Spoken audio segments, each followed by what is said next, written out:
darkness, my old friend. Hey guys, welcome back to another video here on the channel. This week Chevy sent me the 2024 Blazer EV RS all-wheel drive to test and review for you guys. And I have to say, I have never been so conflicted with a vehicle in my reviews, I think, out of every vehicle I've had for a week-long loan. Now, if you guys do follow the channel, I've seen my Blazer EV videos, then you'll know last fall, I actually took a very similar spec, actually identical spec, from Dallas, Texas, all the way back here to the Quad Cities, which was just under 1,000 miles total distance, and that was quite an eventful road trip. Number one, that was on the initial build software for the Blazer EV, which was before the stop sale, which was when all the press started to come out about this vehicle, leaving journalists stranded and just having, bugs and stuff with the technology inside of this platform and vehicle. Now here we are, fast forward, many months later, 8 to 10 months, GM has released a revised software package for Blazer EV and some of the other Ultium products, and that has, promised to fix all of those technical bugs. And I'm happy to say that I really haven't had too many issues with the actual software package inside of this vehicle. Charging seems to be good. The interior technology seems to be working appropriately for the most part, aside from a few minor glitches. And overall, it's been a fairly positive aspect on that regard. But when it comes to the vehicle and package of it in and of itself, that's where I still struggle to come up with an overall recommendation of this vehicle and what it has to offer for the overall price point that it is, even after those revisions and MSRP adjustments that GM did earlier this year. So without further ado, let's not waste time, get into everything I like and dislike here with the 2024 Chevy Blazer EV here in the RS all-wheel drive trim level.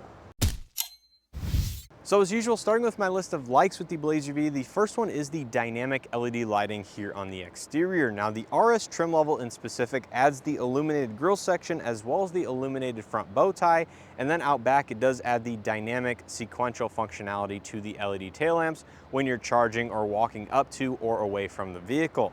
Now, other vehicles currently on the market have a very similar dynamic LED lighting appearance where it gives you, sequential animations when you're walking up to or walking away from the vehicle. But like I said, this also includes when you're charging the Blazer EV. Now, you can toggle the setting on and off if you don't want it illuminating, say when you're plugging into a regular 120 volt wall outlet, level 2 or level 3 charging. It is very user customizable, but essentially it will alert you on the exterior of the vehicle, what your rough or approximate state of charge is by, keeping a solid portion of the lighting basically as your battery level, and then the dynamic portion, or the part that's actually moving, is the percentage left to go until you reach a full state of charge. So I think this is a very unique and good implementation of dynamic and useful LED lighting on the exterior, and was one of the things that I really liked with the black Blazer EV RS last fall, and I continue to like here with this one. Now, continuing on, my second like with the Blazer EV has to do with its overall styling, both on the exterior as well as the interior.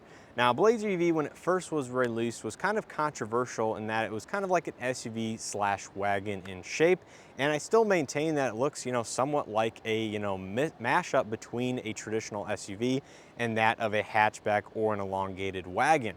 But I think that is one of the things that kind of attracts me to the Blazer EV, and one of the positive aspects is that it stands out from just about every other vehicle currently out on the roadway. It does have some Camaro influence, I will say, a lot of it on the interior, but a little bit on the exterior as well, with a fairly high belt line or low roof line, depending on how you want to look at it, which gives you kind of a coupe-like view out of the inside, which doesn't result in great visibility, but does give you a very unique and cool looking design on the outside. Now, of course, you do have all of the black accents here on the RS trim level in specific, along with the 21-inch alloy wheels, which help accentuate some of that sporty design language in nature. Necessarily doesn't pertain to the actual performance of this vehicle, but does give it a cool aesthetic. Now, continuing on with some of the design and aesthetics, my third like has to do with the interior technology, mainly the hardware with the digital dash as well as the large 17.7-inch infotainment screen. Now, this has Google integration, which allows you to link up some of your Google accounts and other Google services along with Amazon Alexa to help control features inside the vehicle or use certain apps while you're driving down the road. Now, unfortunately, as we know, GM's current EVs do not support Android Auto or Apple CarPlay, which to me is a huge negative, which we will get into a little bit later in this video. But I really do like just the overall screen real estate and the general layout in terms of its software and UI inside the Blazer EV. Now, if you do end up paying for the full suite of Google subscription services, you can see you do get the nice full Google Maps here on the 11-inch digital cluster, and you can also pull it up here on the main infotainment screen if you do wish to have a absolutely massive screen in front of your face, which to me is, one of the highlights of this particular vehicle. Now, of course, it does have some other settings such as a Wi-Fi hotspot, 360 surround view camera system. You can use Google Assistant and listen to some of the other Google audio apps and stuff like that. But overall, it is a really good implementation of, I'd say, some of the hardware behind the scenes. Even if the software and the overall UI isn't my favorite, I do appreciate what GM has done with this vehicle. Hopefully they do maintain over-the-air software updates, which supposedly this vehicle is capable of doing in the future to help keep some of these systems up to date, patch any bugs or any glitches, and of course add additional functionality down the road. I think that would be absolutely amazing. Now, my fourth like with the Blazer EV has to do with its quiet interior. Now, I noticed this last fall with that black one that I road tripped, but it also reminded me here over the last week or so with this one, just how quiet the cabin is on this Blazer EV. Now, some of this has to do with just being an electric vehicle in general. You lose a lot of the negative aspects about an ICE powertrain, which is, the engine noise, the transmission shifting, stuff like that. But I think even above and beyond those aspects or attributes, the Blazer EV is actually engineered to be very isolating and very quiet here on the inside. So you hear just a little bit of tire noise, just a little bit of wind noise, but I would put it on par with some luxury vehicles, in a mid-size SUV segment for the NVH that this vehicle does provide. So, I think it is overall a very solid vehicle, feels robust while driving down the roadway, and certainly does a good job of isolating you from the outside ambient conditions. Now, continuing on even further with that, the ride quality is also one of the highlights with this particular vehicle. Although it is a little bit on the softer side, it is very compliant, especially considering it has these 21-inch alloy wheels on the outside of the vehicle. Ride quality is very good. The only small negative I have with the ride quality or the actual, chassis handling dynamics is that when you are coming up to a complete stop, the suspension has some weird,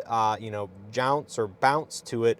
Once you do kind of come to that full stop, the initial, settling of the suspension does seem to give you some weird rebound and bounce that I really haven't found or felt in any other vehicle. So if they could tweak that just a little bit and get rid of that actual weird sensation when you do come to a complete stop, I think the actual ride quality of this vehicle, again, all aspects considered, is actually very, very good. So I think that's pretty much going to do it here for my list of likes with the Blazer EV. Now let's get into my list of dislikes with this vehicle, some of which I found on my road trip last fall that I already had an understanding of, some of which I found this week while driving this particular vehicle, and some of which I've kind of just come to realize the Blazer EV might not do as well as some of the competition.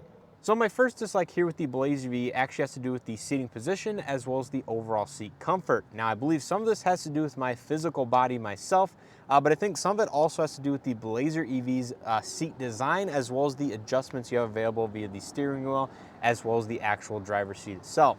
So if you guys are unaware, I have spinal fusion in the majority of my back, which means it is essentially one piece and doesn't have all of the flexibility that the normal unfused spine has. So all of this issue kind of mainly stems from the actual headrest design here in the Blazer's front seats. Now, I found that the headrests in certain vehicles do give me problems a little bit more than others, but for the most part, I've been able to, get comfortable in just about every other recent vehicle I've been in, except for the Blazer EV. Now, the headrests seem to have a slight angle forward, a little bit more than the average seat does out there, and sometimes moving them vertically does help, and some of the fore and aft adjustments really do help depending on the vehicle out there. But this makes me have to recline the seat back further to kind of counteract the forward nature and design that the headrests have. So all of this means that I have a more reclined or relaxed seating position in terms of the backrest portion of the seat, which means the steering wheel generally needs to come a little bit farther towards me to be, comfortable in my ideal seating position. Now, where this gets a little bit messy and confusing with my overall comfort is it seems like the pedals are too far forward towards the driver for me to get comfortable with the actual bottom seat cushion, which I actually have all the way raised up and tilted up to help support my thigh and my knee area, but that's still not even enough, and I still feel like the pedals are just too far towards the driver. And then the steering wheel and the telescopic adjustments doesn't seem to have a good range of motion either, which throws off the entire seat comfort. And really, I think I've had some of the worst seat comfort in the Blazer EV out of any recent vehicle I've been in, by far. I think this one is certainly an outlier when it comes to, like I said, not only my personal body, but just, seating comfort in general. I'm not exactly sure if this is a common issue by other journalists or other owners out there where they've had issues with the seats. But overall, I would say, adjustability is one thing that kind of lacks a little bit inside the Blazer EV, and I would like to see improved. Now, my second dislike with the Blazer EV has to do with the fact that it only comes with the 6-speaker standard audio system in the LT as well as the RS all-wheel drive variants. Now, if you guys have a Blazer EV or have done some research, you'll know the RS rear-wheel drive actually has the availability of the Bose premium audio system, which I believe is an 8-speaker design. Now, I have to say, I think this is unacceptable for a vehicle in this price point, in this category of, $55,000 to have just the standard 6-speaker audio system, which does not sound great at all. It is something I've complained about in some of my other videos on this, platform and vehicle in general. So I would say if you're an audiophile, really do like a decent sound system inside your vehicle, this is not going to be it. And it really does, scream cheap or cost cutting. Once again, in a vehicle that comes in the mid $50,000 price point, and that doesn't even take into account what GM initially had this vehicle priced at over $60,000 as equipped to have a 6-speaker standard run-of-the-mill audio system with really very little adjustability and EQ tweaks that can make it sound even decent. So as a whole, I think the sound system in this vehicle just absolutely sucks. Now, my third dislike with this vehicle has to do with the turn signal stalk. Now, believe it or not, I looked back at my notes from last fall in that black Blazer EV, and I actually had something written down about the turn signal stalk not behaving as intended. And unfortunately, I'm here to report that it still does not work as intended, at least on occasion. So with the turn signal stalk in specific, it's a fairly unique design. Obviously up is right and left is down, but there seems to be some sort of electronic switch either inside the column or just with the electronic programming as to when the mechanical switch is, activated, it obviously turns on the turn signals on the outside of the vehicle. Now, the issue I actually had with the turn signal stalk in specific, both last fall as well as here inside of this vehicle, is when I'm using the right turn signal, sometimes it would skip or, not electronically work as intended, but here inside of this actual vehicle, it would not actually engage whenever I push it up into its detent to actually stay in position. Obviously, until you turn the wheel and then turn it back, it will automatically return to center.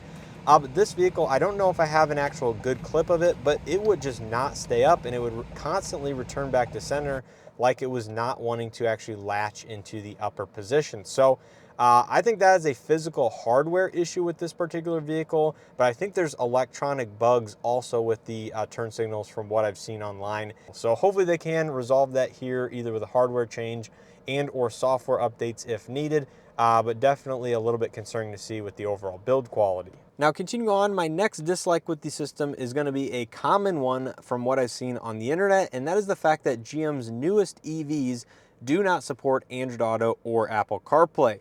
So as we know, this is a Google built-in running Google Automotive OS, which incorporates a lot of what Android Auto, or at least some of the Google integration of Android Auto, has to offer here on the main UI or head unit in and of itself. So you can sign in with some of your Google profiles and use some of the Google functionality such as Google Assistant, obviously Google Maps. You can use some of the other apps such as Waze, Spotify, YouTube Music, Google News, and there are some additional ones you can download onto the actual head unit in and of itself. But to me, this is still more clunky and harder to use than that of either Apple CarPlay or Android Auto. I've gotten so used to Android Auto that personally I just kind of expect it in new vehicles that I'm buying. But that's just what I prefer to use on a daily basis. Rarely do I use many of the built-in features of a actual, UI software from a manufacturer outside of, the camera systems, maybe the Wi-Fi hotspot, or maybe the climate settings. But once you adjust that, or do what you need to do on the infotainment system, you simply go back to using Apple CarPlay or Android Auto for all of your audio streaming, Google Maps integration, other app services, including text and calling, that I don't really need the built-in UI. So the fact that GM is not allowing you to choose to use Apple CarPlay or Android Auto inside their new EVs, to me is a huge miss. Of course, there's a bunch of reasons out there on the internet, some of which may or may not be true depending on what you believe. But I think some of this actually has to do with the data collection, or what they formerly wanted to do with the data collection, which is a little bit disappointing. But I think they need to really rethink offering Apple CarPlay and Android Auto inside of their EVs, because to me it is the way I want to use a infotainment system. And then the fact that they are going to charge you a subscription fee to use the full Google services, including the built-in Google Maps, after a very short trial period, is also very concerning. If you're going to force people to use the built-in head unit, at least give them a much longer trial like that of some of the other manufacturers out there, which are much greater than 5 years. Some are even lifetime, for example, like BlueLink Plus, which gives you all of the features upon purchasing a new vehicle, from the lot 2024 model year or later. So, even though this technology looks great on paper, it has a lot of, positives going for it.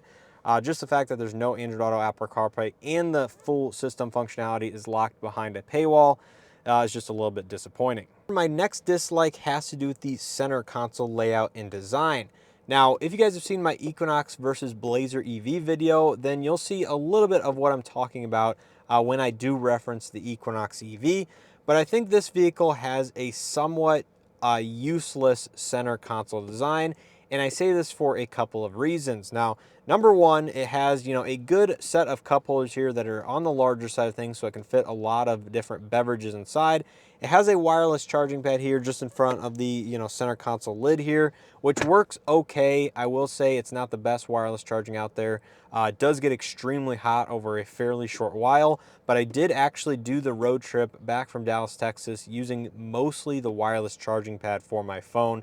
So I will say, if you actually angle one of the AC vents down and actually hit it in this area, it actually works to cool it off quite well. So that's just kind of a hidden tip there if you want my suggestion for keeping your phone or other wireless device cool. But the reason I think it is mainly useless is because, well, one, you have this center area in front of the driver with the USB-C data and charge ports up there. Well, the lid itself can't even close because it hits the cord coming out of the USB port. So if you're actually trying to use that and close the lid entirely, you can't do that. Yes, you can close it about 80 or 90% of the way, but you'll still see the cord or whatever hanging out of there. And the fact that the console pit in and of itself is so deep, you can fit full-size 16-ounce water bottles or sodas down here, any other large beverage. Heck, even my 20-ounce Yeti Rambler fit down here, and I could actually close the lid on top of that. But what are you going to use that on a daily basis if you have to reach all the way down there to grab it? It is actually far away from the driver, believe it or not. And then you have this other section just below the AC vents that's hidden way back in here. You actually see I have a garage door opener hidden back down there. But this is just a very shallow area that's way, again, far from the driver. And I'm not really sure what that storage area is good to use on a daily basis. And then continuing on even further, you have the nice softly padded leather wrap lid here that you lift up, and there is no tray to put any smaller items inside. It's just kind of a large endless pit once again, with a 12-volt outlet and another single USB-C port with a little LED light inside as well. So you can see there's a lot of deep storage space which you can put some large objects in, but the Equinox EV actually had a dual tier center console to where you had under section storage on the bottom section, Then you have the top with the cup holders, another small tray, 2 USB-C charge ports kind of laid out front and center, a place for you to put your phone if you're, plugging into those USB ports. But I would just say, it would be nice to have a little storage tray here in the center console that you can kind of lift out and put those smaller objects in rather than these 2 large pits and then that weird tray way down there underneath the actual HVAC vents themselves. Now, my 7th dislike with the Blaze UV has to do with another cost-cutting measure, or what it seems to be, and that's the fact that there's no automatic up windows except for the driver's side window. So you do have full power windows with power folding mirrors, obviously, but only the driver's side window is going to be a fully up-down, automatic window. The rest of the windows are going to be automatic down only and not automatic up. I think this is actually a big disappointment, especially for the passenger side window, which you can see is automatic down. But say you want to put it up in a quick fashion and just click the window, well, it's just a normal traditional power window at that point and is not going to be automatic. So at a minimum, I would expect both of the 2 front windows to be automatic, but I know GM in the past on some of their cheaper vehicles has offered all 4 power up down windows. So again, I think that's something that they should obviously reconsider. Shouldn't be a hard feature to add at all. And obviously is going to be pretty useful for the average person out there, especially here on the driver's side, so you don't accidentally leave windows down or something like that at night because you simply are used to automatic up windows, especially in a vehicle at this price point. But unfortunately, this vehicle does not have that. Now, my 8th dislike with this vehicle has to do with the charging tone or the confirmation noise that comes on the exterior of the vehicle when you do plug it in to charge. Ooh, that was a loud beep. Now, I get that this tone is a useful tone for, confirming that the vehicle is actually plugged in, it's actually starting to charge, everything like that, but it is quite an annoying and ear-piercing tone on the exterior of the vehicle. So that, again, shouldn't be that hard to change, just a simple like tweak hardware speaker change where they could create a more pleasant or, ear-friendly sound when you are using public DC fast chargers, because some people might be alarmed by that sound because it doesn't necessarily sound like the right tone to play when you're confirming that your vehicle is starting to charge. You guys will have to let me know if you have a Blazer EV or Equinox EV, Silverado EV, if that ear-piercing sharp tone is the exact same one that they use on your vehicles to indicate that the vehicle has been plugged in and is starting to charge. Now, my 9th and final dislike with the Blazer EV has to do with its visibility here from the driver's seat or just inside of the vehicle in general. Now, like I mentioned in my like section, this has somewhat to do with the overall aesthetics and design language. So essentially it has a fairly low roof line and a fairly high belt line that gives you somewhat of a Camaro-esque feel behind the wheel, or just a coupe-like feel in general, to where you look around the cabin and your visibility is somewhat limited. Now, obviously it's much better than that of a Camaro or just a small sports coupe in general.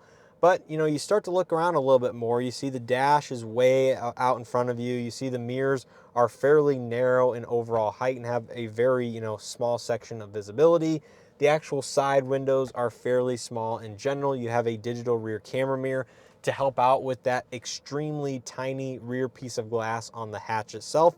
And then you sort of understand that some of these features are actually necessary, such as the digital rear camera mirror, because visibility isn't that great from the driver's seat. So if you're somebody that kind of relies on the technology inside of a vehicle to help you operate it because the visibility is so bad, or just you don't have the confidence because you have big blind spots, then this might not be the right vehicle for you. Now, luckily, looking over the passenger side, there is that C-pillar window back there that has a little bit of visibility and light coming in it.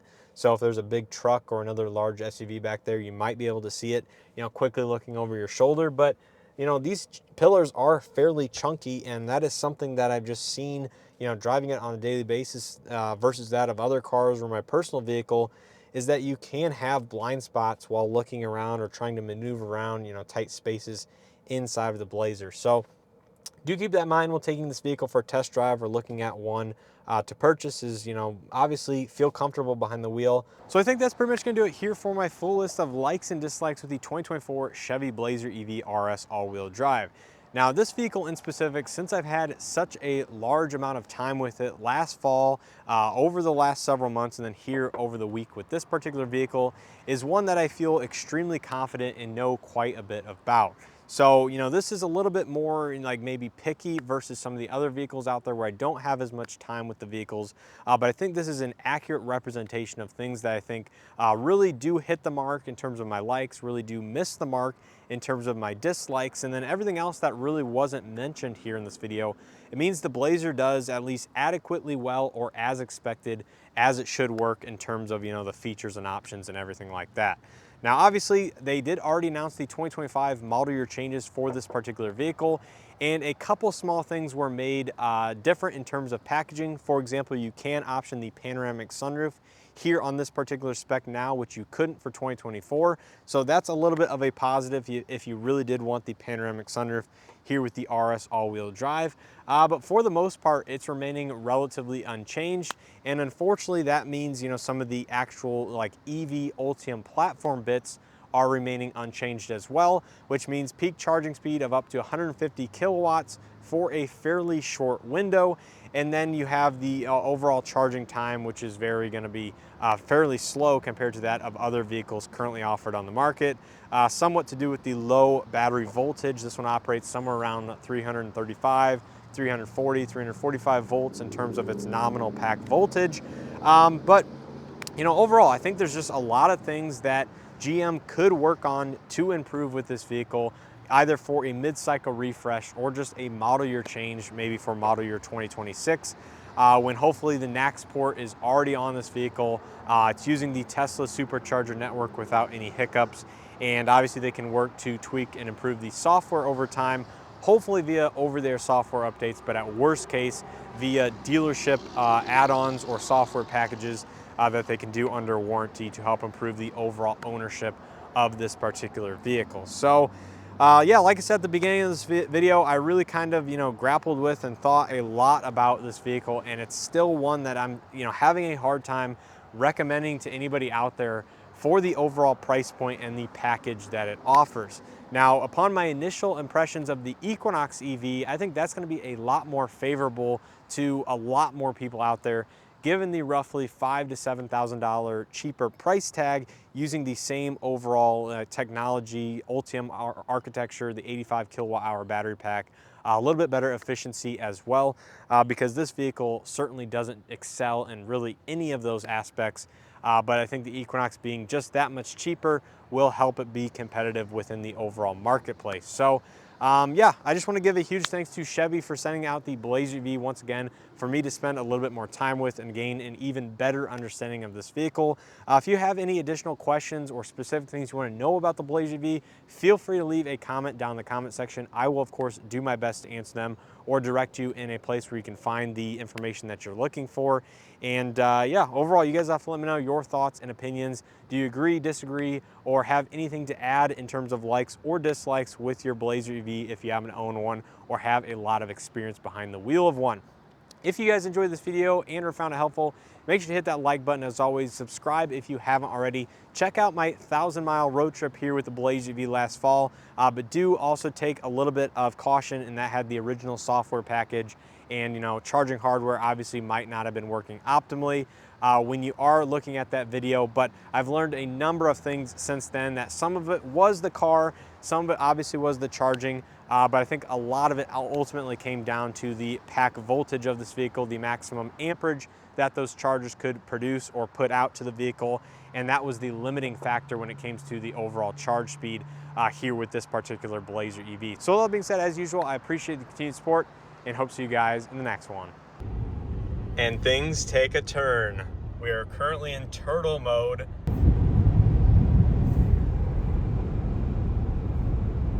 Well, that didn't last for more than just a few minutes. We were down to 63 kilowatts yet again. He just pulled in, 2,500 truck, trailer behind there, and effectively he blocked one charger. Okay, here we go. Guy's filling his def on his 2,500 right, you know, in the charging spots. Ioniq 6 just rolled up. Made by BTC Power. Oh no, charging failed.